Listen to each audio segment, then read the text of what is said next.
Konferensi Internasional dan Kongres Perkembangan Ilmu Pengetahuan Politik Indonesia memasuki hari kedua. Dibuka oleh pimpinan DPR RI Fahri Hamzah dan pimpinan UIN Wali Songo Profesor Dr. Haji Supratman Syukur.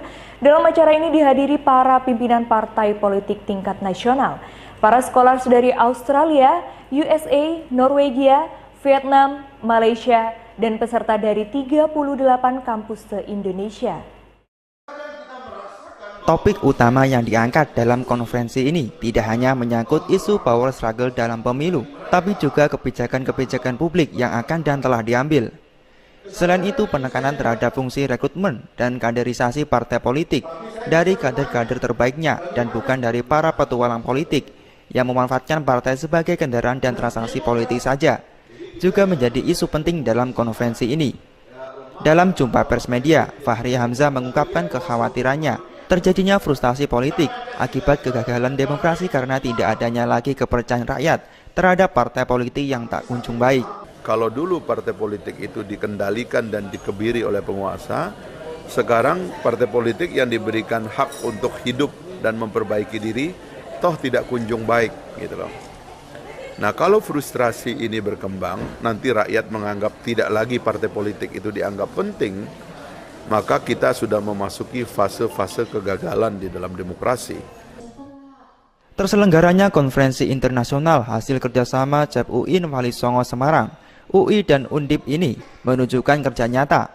Para dosen dan akademisi telah memberikan pemikiran dan tenaganya kepada para wakil politik di parlemen untuk mewujudkan dan membangun parlemen yang modern dan terbuka.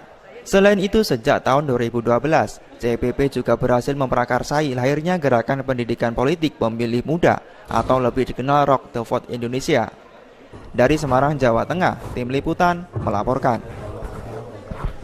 Dengan dihadiri ratusan warga, tradisi nyadran kembali diadakan oleh warga Sawah Besar, Kota Semarang, Jawa Tengah. Saya mengirim doa kepada kerabat yang telah meninggal dunia.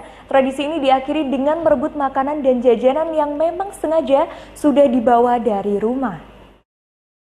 Setiap akan memasuki bulan puasa, orang Indonesia khususnya mereka yang ada di tanah Jawa biasanya selalu mengadakan tradisi nyadran, yakni mengunjungi makam disertai mengirim doa pada kerabat atau saudara yang telah meninggal dunia.